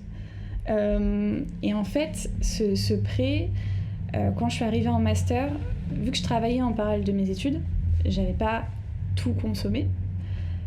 Et est venu le moment où justement il y a eu la carpétrie, etc. et décidé de se lancer à son compte. Il restait une bonne partie et du coup je me suis dit, avec Victor, que cet argent qui reste, ça va être mon salaire en quelque sorte. Ta trésor, quoi. Ma trésorerie qui va qui va me permettre de lancer Apara. Donc il y a eu ce prêt étudiant-là pendant toute la partie auto-entrepreneur, parce que pendant les premiers mois tu te payes pas. Parce que le temps que tu trouves tes clients, que tu fasses tes honneurs, voilà, c'est ça. Donc tu te payes pas vraiment, mais quand il y en a qui se lancent plus tard et qui ont le chômage pour pouvoir se lancer, nous c'était un prêt. En soi, c'est quand même un investissement assez conséquent, mais assez intéressant d'un point de vue taux. Donc ça, c'est plutôt pas mal. Et faites des taux étudiants pour vous lancer. Ouais, c'est ça. Et à la mesure du légal. Ouais, c'est ça, exactement. Mais non, du coup, voilà, c'est comme ça qu'on s'est lancé, c'est ça qui nous a financé. Et par la suite, du coup, là, quand on est passé en SARL, pour justement finir, au bout de ces 3 ans, tout ce qui est identité, etc., on a fait un second prêt, emprunt, dans le cadre professionnel. Le changement SARL il y a 1 an à peu près, ça traduit un nouveau prêt et un nouvel engagement. Un autre investissement, ouais, tout à fait. Enfin, moi, je le vois comme des investissements. Ouais, c'est des investissements, les prêts. Mais surtout, un investissement, là, c'était vraiment pour viser non pas le côté salaire, etc. Parce que ça, forcément, on arrivait à avoir une micro-routine des projets qui rentrent, etc. Une régularité. Comment ? Une régularité. Oui, c'est ça, exactement. Toute petite, évidemment, mais c'était plus pour, ok, on passe à un SARL, on passe un cap, va falloir que l'image, la communication, pareil, il faut qu'elle passe un cap, donc un site internet, donc c'est un coût, un photographe pour les photos, etc. Savoir faire appel à d'autres professionnels, c'était la meilleure décision qu'on ait eue. Et ça, financièrement, c'est un coût. Ouais. Mais ouais, financièrement, c'est comme ça qu'on a lancé Apara, quoi. Non, je suis d'accord. Et je pense que t'as raison, le fait d'appeler d'autres professionnels, à un moment, et forcément, on ne sait pas tout faire et on ne peut pas tout faire. Et je pense que contacter un photographe, un graphiste designer, je sais même pas comment on dit. C'est un web designer ? C'est un web designer. C'est un web designer. Désuète, mais ça marche aussi. Ok. C'est génial. C'est là où tu arrives à aller plus vite, plus loin. Je vous présenterai Julie si vous voulez. Avec plaisir. On l'écoutera en tout cas, qu'elle va venir. En tout cas, on écoutera Julie. Elle est fantastique. Comme vous d'ailleurs. Et je pense qu'on va partir sur la partie suivante. Je n'ai pas trop envie de prolonger cette parenthèse parce que j'ai peur que ça fasse un peu trop long après. Donc on va partir sur la partie suivante qui est votre identité, ce que vous êtes, ce que vous faites. Et je vais introduire ça par une question qui n'a rien à voir à première vue. Mais pour vous, c'est quoi le sentiment de réussite et est-ce que vous avez le sentiment de réussir aujourd'hui ? Je sais que tu t'attendais fort cette question, Victor, mais je vais laisser Charlotte commencer par répondre. Ouais, ce qu'ils savent pas, c'est qu'il part, donc j'ai pas d'autre choix. Le sentiment de réussite, qu'est-ce que c'est la réussite pour... Est-ce que c'est quoi la réussite pour vous en tant qu'architecte et vis-à-vis d'Apara ? Et est-ce qu'aujourd'hui, deuxième question, c'est quoi est-ce que vous avez le sentiment d'avoir réussi ? Alors, moi, le sentiment de réussite, c'était d'autres agences que j'ai en référence. Quand je regarde leur réalisation, leur site, leurs conférences, et que je fais waouh. Tu veux les citer ? Je peux en citer. Réflexion.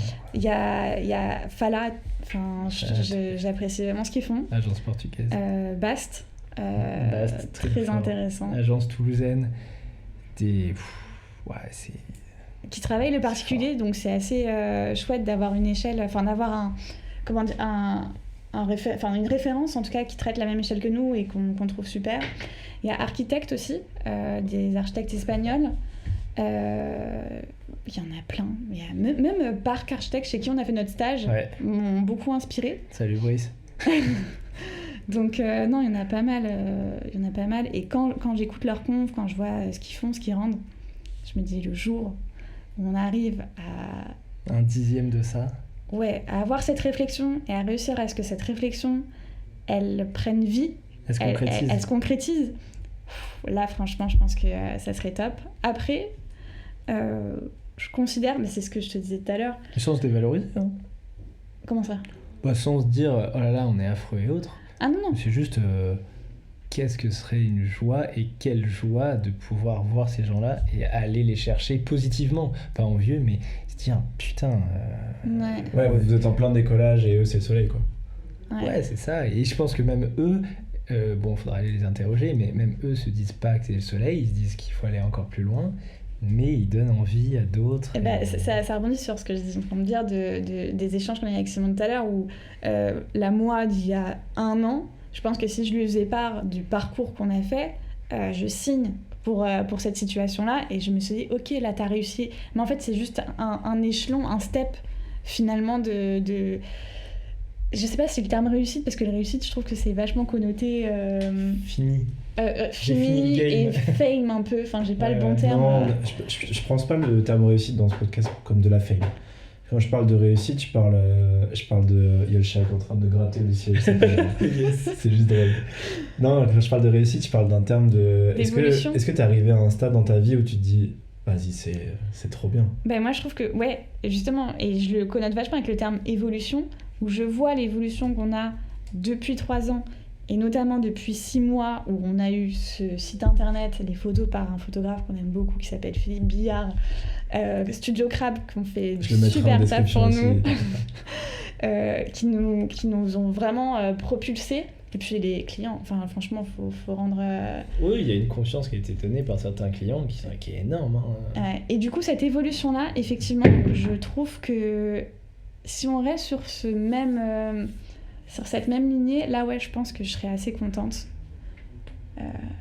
Après, tout dépend comment on voit le côté réussite, et ce que je disais tout à l'heure. Si le côté réussite, c'est aimer chaque jour se lever et faire notre métier, je dis pas qu'on aime chaque jour se lever et faire notre métier, forcément il y a des moments durs, mais au final, si tu prends tous les jours depuis 3 ans, la majorité, je pense que 90% on kiffe ce qu'on fait, même dans les moments durs parce qu'on sait qu'on apprend. Oui, on a une réussite parce que tous les jours c'est génial. En fait, ouais, non, mais t'as raison. Tous les jours c'est génial. J'ai pas réussi, je suis pas une star internationale et je veux pas être Jean Nouvel. Tous les jours, tous les jours on se couche en ayant kiffé. Enfin, il y a des moments durs comme midi, mais en fait, je changerai pas. Comme il dit l'autre là. Non, mais je changerai pas. Enfin, je pense qu'ils sont tous formateurs. En vrai, rien que d'être à son compte, je pense que c'est une forme de réussite pour moi, je pense. Ouais, c'est vrai. Donc aujourd'hui, vous avez réussi malgré tout. C'est pas la fin du game, mais vous avez une certaine réussite malgré tout. Toujours pas. Toujours pas. In fine, non. Parce que c'est exactement ce que vous venez de me dire finalement. Oui. C'est que vous vous levez tous les jours à peu près quasiment heureux de ce que vous faites. Alors vous oui. vivez d'un entrepreneuriat que vous auriez, même il y a 1 an, vous imagineriez même pas être à ce niveau-là. Vous n'imaginiez même pas être à ce niveau-là. Elle était dure cette phrase. Ouais. Mais après c'est un petit niveau, c'est un micro niveau. Hein. Ah, on est rien, mais poussière. C'est pour ça que je dis que c'est pas la fin du game, mais vous avez quand même ce sentiment de réussite. Mais je pense que justement, on n'a pas envie de te dire réussite. Épanouissement. Alors Okay. c'est plus épanouissement, parce que réussite c'est trop loin, et je sais même pas si dans 50 ans, si on fait que de l'archi, d'ailleurs je sais pas si on fera que de l'archi, je sais pas si à un moment on se dira réussite, mais j'espère en tout cas qu'on se dira épanouissement. Ok, on a vraiment apprécié, aimé chaque moment, alors pas tous les jours, il y a peut-être 2-3 jours de suite qui vont être horribles, mais tu prends globalement et t'as adoré ce que t'as fait, ouais, ça sera un épanouissement, ça sera une belle vie côté professionnel. Après forcément avec l'engagement qu'on met, le professionnel et le personnel se mélangent, mais à réussite, je sais pas, faudra en reparler. Ouais, on se donne rendez-vous. Ouais. On fera peut-être un 2e épisode d'ici 1 an ou 2, on verra ce que c'est. Patrick Moyal, on se donne rendez-vous. Non, dans 10 ans, ça fait un peu loin. Il faudrait que le podcast réussisse beaucoup. Est-ce qu'on te fait hein. Mais on sait jamais. Trop bien. Mais du coup, c'est pas la fin du game, très loin de là. Alors qu'est-ce qui vous manque encore? C'est quoi la prochaine étape? La prochaine grosse étape? J'imagine que la précédente, ça devait être votre apparition dans le magazine Sloft ou dans la revue À Vivre. La SARL. Ouais, la SARL. SARL, les very big step récentes. C'est quoi la prochaine grosse step dans ce genre? La je dirais le HMO, mais... Je pense le HMO et partir en marché public. Ouais. Après, je pense qu'on a une conscience et c'est là où on a de la chance parce qu'on est suivi par... Enfin, suivi, je sais pas si c'est suivi, mais Entouré. accompagné, entouré par différents architectes qui nous donnent la possibilité d'aller voir ailleurs, d'aller voir plus grand, mais pas dans le sens plus grand, échelle plus grande. C'est plus grand dans d'autres projets, D'autres opportunités, tout à d'autres fait. horizons. Et donc je pense que c'est plus le concours public, c'est des commandes où on va faire des concours. Aujourd'hui on a fait des concours appel à idées, internationaux, etc. Mais on ne va pas dans le public. Donc je pense que c'est ça le prochain grand step. C'est d'avoir des commandes, un marché public. Ça je pense que c'est un très très grand step. Rien que déjà le rendre, être retenu à un concours public, le rendre, déjà ça serait un bon gros step. En gagner un, là c'est encore... Il y en a plusieurs des gros steps. En fait c'est horrible, mais on peut pas le définir en un seul. Donc oui, comme tu as dit, oui, ça c'est un des... HMO, marché public, il y a aussi la régularité de la commande. C'est-à-dire que là, 2024, on est sur un marché qui est assez compliqué et l'architecture, on est très dépendant de la situation économique. Donc, nous, notre objectif principal là aujourd'hui, ça serait d'avoir quelque chose de régulier, d'avoir une assurance de commande derrière. Je pense que ça serait Oui, je pense que c'est un énorme step déjà de se dire, ok, j'ai du travail pour 6 mois, 1 an. Un carnet qui vous permet d'être serein, quoi. Ouais. Oui, exactement. Ouais. Ça, c'est vraiment plus qu'un gros step. Et je pense que le jour où on sera vraiment... Tu parles de réussite, c'est quand on fera que des trucs qui nous plaisent. Oh là, alors justement, ça m'amène à la question que j'allais vous poser. Est-ce qu'aujourd'hui, il y a des projets que vous préférez à d'autres et pourquoi ? Oh là. Alors là, c'est les maîtres d'ouvrage qui nous écoutent. Non, pas dans ce sens-là, pas par rapport au projet que vous allez rendre, parce qu'après, évidemment, c'est à l'image de ce que les gens vont demander. Mais vous, personnellement, avec votre patte d'architecte, je parle pas par rapport au point de vue des maîtres d'ouvrage, parce que évidemment, chacun va avoir une préférence. Si demain je vais revoir et que j'ai des besoins d'un architecte et que finalement vous correspondez pas, votre patte correspond pas complètement à ce que moi je fais, bah peut-être que ça, moi je serais très satisfait de ce que vous allez faire. Ouais. Vous serez pas forcément les plus fans de ce projet par rapport à d'autres. Oui, il y en a forcément qui nous motivent plus, qui nous stimulent plus que d'autres. Je pense à certains projets où en fait la maîtrise d'ouvrage elle a une confiance totale en nous, mais elle nous met des contraintes qui sont hyper stimulantes, comme par exemple là on a un projet qui est en train de se faire où il y a une réelle conscience de l'empreinte carbone, de la provenance des matériaux, et c'est hyper stimulant d'aller contacter les fournisseurs, d'aller les rencontrer, de comprendre comment ils font, de bien le mettre en place dans le projet techniquement et esthétiquement. Comment le bois est juste découpé, donc forcément comment le veinage est vu, comment le veinage va être développé, d'où vient le bois. Donc forcément c'est des projets, je trouve des contraintes hyper positives pour aller plus loin, mais en tout cas on essaye, parce qu'on ne l'a pas malheureusement toujours, mais on essaye toujours de répondre au mieux, de faire le maximum pour la maîtrise d'ouvrage, justement sur le côté habitable. On a presque, entre guillemets, un devoir au niveau esthétique, etc., si on trouve ça hideux, peu importe, mais en tout cas que les espaces soient hyper bien travaillés, que ça soit agréable, que quand tu rentres chez toi, t'arrives pas face à un mur, mais pas face à une fenêtre, face à une diagonale qui t'emmène vers ton salon, etc.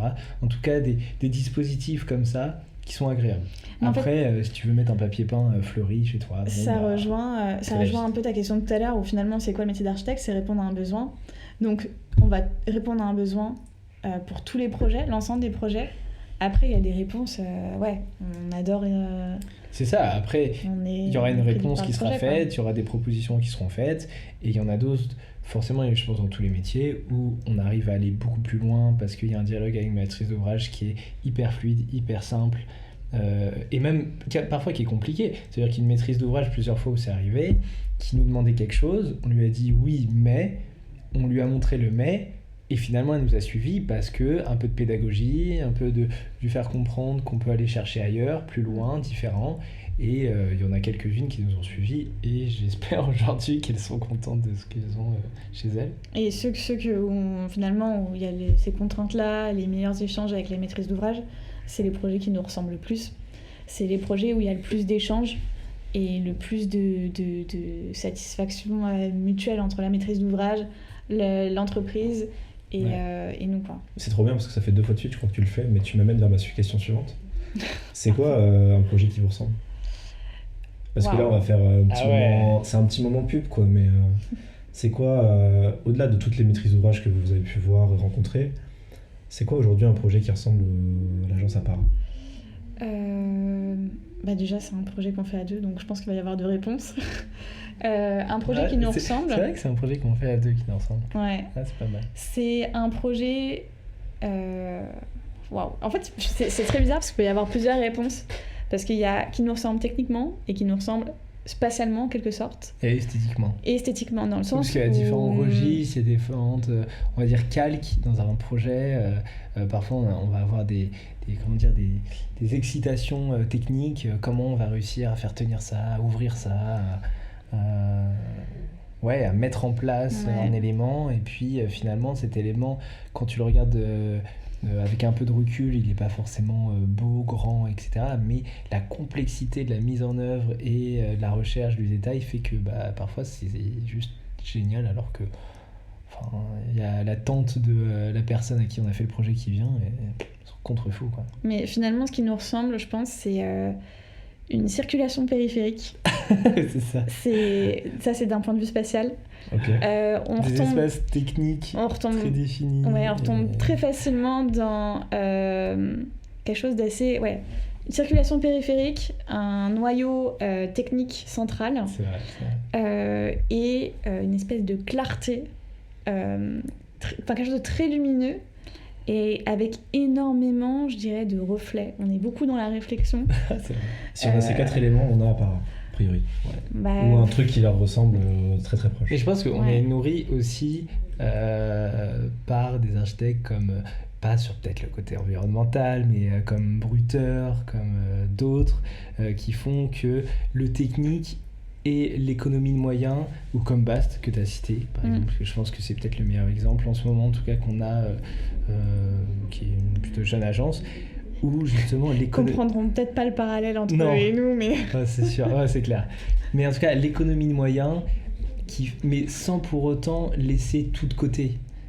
Vraiment, on reste dans quelque chose de vivable, d'habitable, d'agréable, mais en même temps, on est forcément dans un contexte économique, social, écologique, qui fait qu'on ne peut pas se permettre d'utiliser tous les matériaux.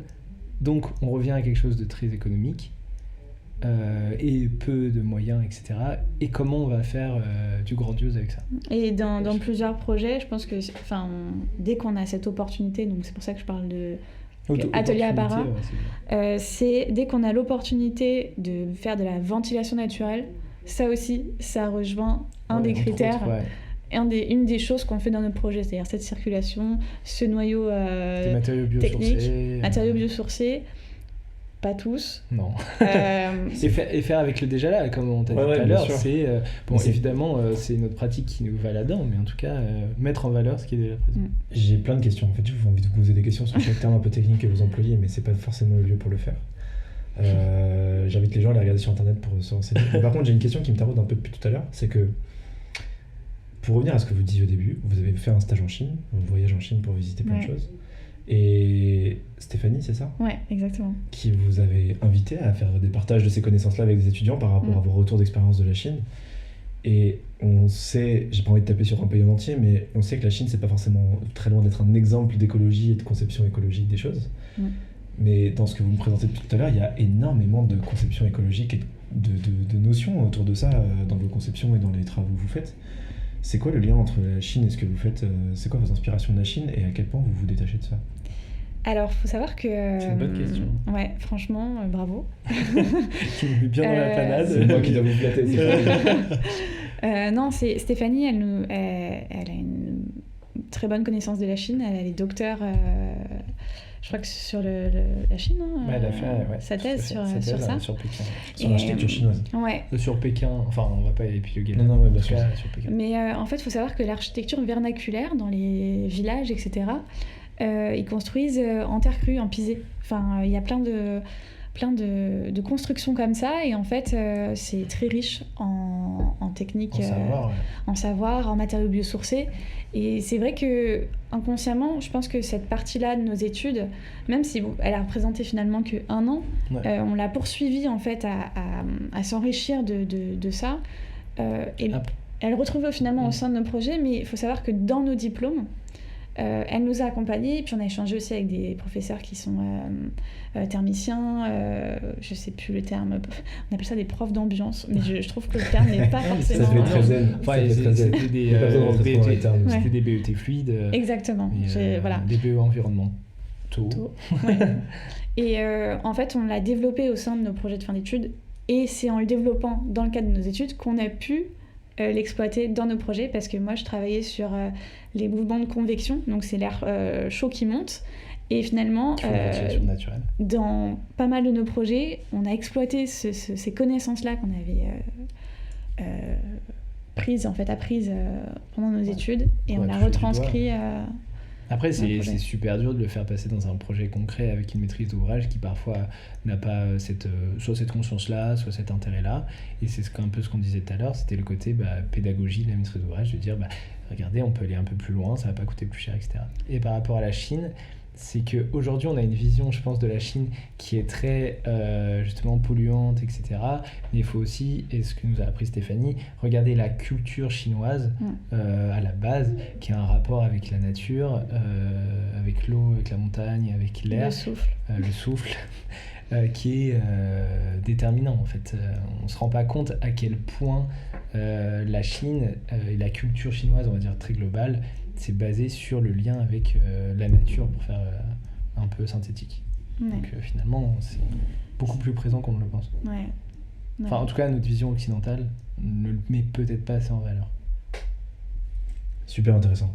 En fait, on pourrait en parler pendant beaucoup plus longtemps, mais j'ai peur que ça dure beaucoup trop longtemps. Du coup, j'ai une dernière question un peu qui va vous pousser dans la réflexion peut-être un petit peu. Et après, j'aurai 2 petites questions légères et on s'arrêtera. Ma dernière question, c'est que tu m'as dit qu'il y a 1 an, vous vous imaginiez pas là où vous êtes aujourd'hui. Vous vous imaginez où dans 1 an ? C'est ma dernière question chiante, après j'arrête. En fait, c'est un peu peut-être dramatique, mais je dirais plutôt réaliste.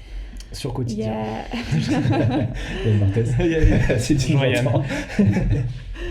Non, il y a 2 issues. Je dirais même 3 issues en soi. Celle où on n'a pas su rebondir et survivre à cette passe économique un peu difficile. Donc là, on n'est plus à para, enfin en tout cas pas comme on l'est aujourd'hui. Pas sous cette forme, mais sous une forme un peu... Je pense qu'il y aura une forme différente. On a déjà parlé, mais il y aura une forme différente. Pas comme on l'est aujourd'hui. On va pas spoil, mais peut-être que vous mangerez chez Apart un jour. Cendre du Phénix. Ouais. Mais il y a cette hypothèse-là, et il y a l'autre hypothèse où potentiellement on survit et du coup on continue un peu les mêmes projets, mais sans une évolution trop importante. Et celle qu'on espère, c'est être un peu plus présente, plus, je sais pas, mais toujours présent dans l'enseignement, poursuivre la recherche, poursuivre notre pratique, et avec des projets qui s'affinent de plus en plus dans notre vision architecturale et dans notre philosophie finalement. Ouais, je suis très bien. Je pourrais pas dire mieux. Super. C'est la réponse la plus classe que j'aurais pu attendre. Franchement, j'ai pas la 3e option quand même. un petit penchant pour pas ouvrir un resto tout de suite. On va rester dans les... Trop bien. Écoutez, j'ai 2 autres questions. Première question, est-ce que ça va toujours ?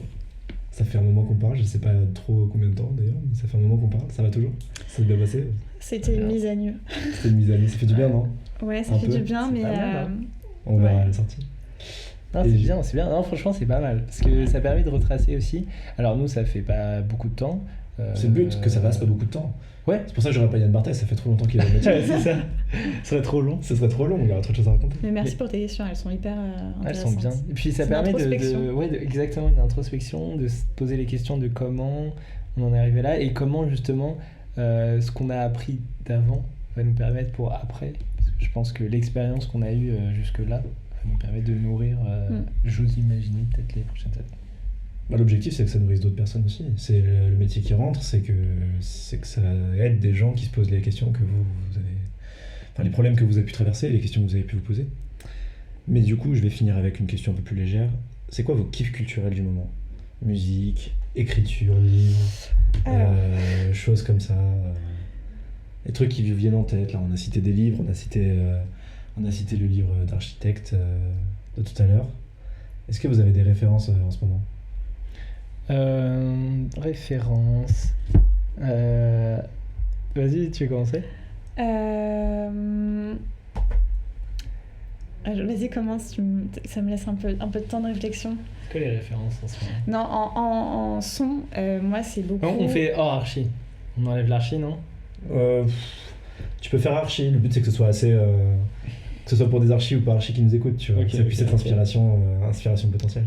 Bah, inspiration, je dirais... Inspiration. Je dirais, non, une chanson c'est pas du moment, mais qui m'a beaucoup inspirée, c'est Ichon, 2017, ça a été mon hymne c'est vrai. pendant tout le lancement de la boîte. Ceux qui l'écouteront comprendront son côté très on en veut motivant. Ok, très bien. Sinon, ouais, non, c'est pas trop archi. Ce que moi j'écoute en ce moment, c'est Lil Dicky. Son album il s'appelle Pénis. Exactement. C'est la série Dave. Exactement. Et non, on écoute pas mal. Enfin, moi j'écoute pas mal ça en faisant les projets. Ok. Voilà. Inspirant donc. Non, après, d'un point de vue culturel. Moi je suis un peu sur. Mais je pense que justement, ça, à la limite, ça me fait presque trop déprimer. Je tombe beaucoup sur l'Insta de Camille Etienne en ce moment. Et ça commence à être dur. Il y a trop de mauvaises nouvelles. Enfin, c'est trop dur. Je trouve qu'il y a un moment. Enfin, on se pose la question de qu'est-ce qu'on fait, même en tant qu'architecte, quand tout va mal, quoi. Du coup, j'ai envie de te poser une dernière question un peu chiante. J'ai pas envie de finir sur du complètement négatif, donc votre après la plus grosse galère, le plus gros côté positif que vous ayez pu rencontrer, et on finira là-dessus. Moi, je me rappellerai toujours du jour où on a un PC... permis de construire. Un permis de construire. En fait, on était en co-traitance avec une architecte pour un de nos projets que je peux dire phare. Pour l'instant, en tout cas. Et quand le PC a été accepté, ça faisait plusieurs mois. Parce que c'est une zone protégée. Ouais. Plusieurs mois qu'on taffait dessus. Et quand il était accepté, on était dans la rue. Et c'était au début de notre activité. Et c'est ce projet-là, on s'est dit, si celui-là il passe, si celui-là on le fait, putain, on va pouvoir montrer ce qu'on aime faire. C'est votre patte. Ouais, c'est notre patte. Pour les gens qui ne savent pas, c'est le projet Chouquet. Ouais, tout à fait. Et quand on l'a su, moi j'avais des sacs, c'est hyper perso, mais j'avais des sacs de course dans les mains, je les ai lâchés et j'ai sauté dans la rue. Enfin, c'est tout bête. Plus grosse mais... victoire, quoi. Et puis c'était une partage avec la maîtrise d'ouvrage qui était vraiment commune et tout le monde était content. Ils nous a lancé d'une façon, c'était sur WhatsApp, mais d'une façon... C'était une petite victoire. Ouais. Mais moi, je crois que c'est pas ça. Et moi, je crois que c'est il y a 2 jours. On va peut-être pas citer le nom de Wow, breaking news. Mais... Ah, bah oui, mais... Moi, enfin, en tout cas, je crois que ça m'a le plus touché.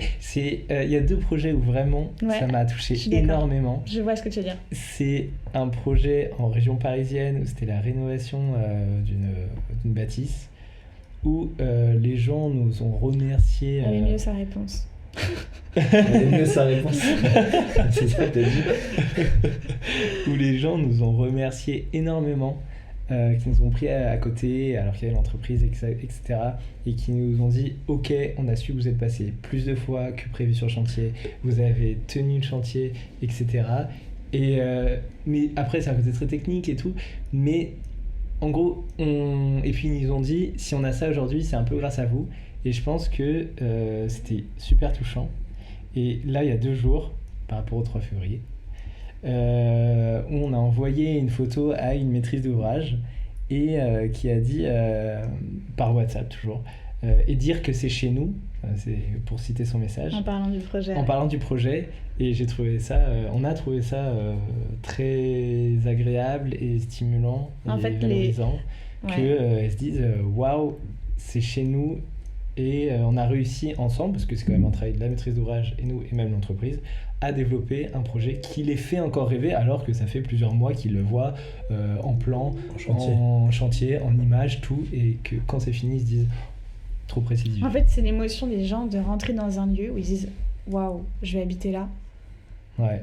Et ça en fait, ouais, c'est Ah ouais, non, ça c'est très touchant. Donc ça, c'est touchant. On avait 2 points. Il y avait le oser pour se lancer en tout premier. Après, j'avais le avoir un réseau et être hors norme pour profiter de ce réseau, avec toutes les corrections qu'on a fait. Donc là, en fait, c'est vivre les plus grosses galères pour pouvoir vivre les plus grosses victoires.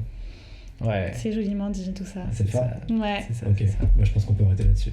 Ouais. Merci beaucoup. Merci Charlotte. pour cette introspection. Merci à toi. Merci pour ce podcast. Merci Simon.